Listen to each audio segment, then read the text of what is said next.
कार्तिक मास महात्म्य कथा अध्याय 9।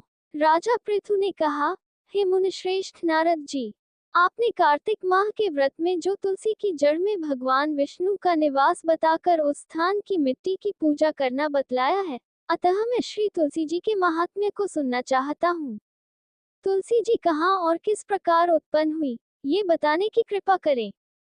नारद जी बोले, राजन, अब आप तुलसी जी की महत्ता तथा उनके जन्म का प्राचीन इतिहास ध्यानपूर्वक सुनिए।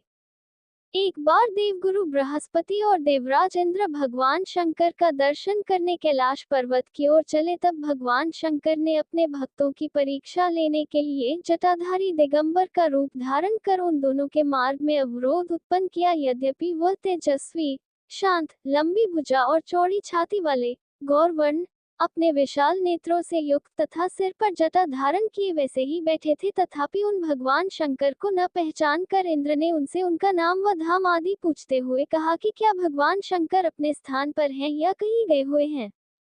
इस पर तपस्वी रूप भगवान शिव कुछ नहीं बोले। इंद्र को अपने त्रिलोकीनाथ होने का गर्व था, उसी अहंकार के प्रभाव से वह चुप किस प्रकार रह सकता था। उसने क्रोधित होते हुए उस तपस्वी को धुलक कर कहा, अरे, मैंने तुझसे कुछ पूछा है और तू उसका उत्तर भी नहीं देता। मैं अभी तुझ पर वज्र का प्रहार करता हूँ, फिर देखता हूँ कि कौन तुझ दुर्मति की रक्षा करता है। इस प्रकार कहकर जैसे ही इंद्र ने उस जटाधारी दिगंबर को मारने के लिए हाथ में वज्र लिया, वैसे ही भगवान शिव ने वज्र सहित इंद्र का हाथ स्तंभित कर दिया और विकराल नेत्र कर उसे देखा। उस समय ऐसा प्रतीत हो रहा था कि वह दिगंबर प्रज्वलित हो उठा है और वह अपने तेज से जला देगा। भुजाएं स्तंभित होने के कारण इंद्र दुखित होने के साथ साथ अत्यंत कुपित भी हो गया, परंतु उस जटाधारी दिगंबर को प्रज्वलित देखकर बृहस्पति जी ने उन्हें भगवान शंकर जानकर प्रणाम किया और दंडवत होकर उनकी स्तुति करने लगे। बृहस्पति भगवान शंकर से कहने लगे, हे दीनानाथ, हे महादेव, आप अपने क्रोध को शांत कर लीजिए और इंद्र के इस अपराध को क्षमा कीजिए।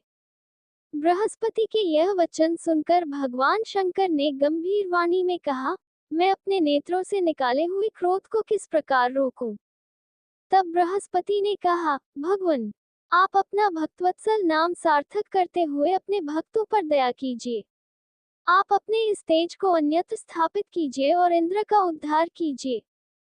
तब भगवान शंकर गुरु बृहस्पति से बोले, मैं तुम्हारी स्तुति से अत्यंत प्रसन्न हूँ। तुमने इंद्र को जीवनदान दिलवाया है।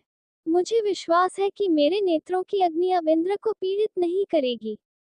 बृहस्पति से इस प्रकार कहकर भगवान शिव ने अपने मस्तक से निकाले हुए अग्नि में तेज को अपने हाथों में ले लिया और फिर उसे क्षीर सागर में डाल दिया। तत्पश्चात भगवान शंकर अंतर्ध्यान हो गए।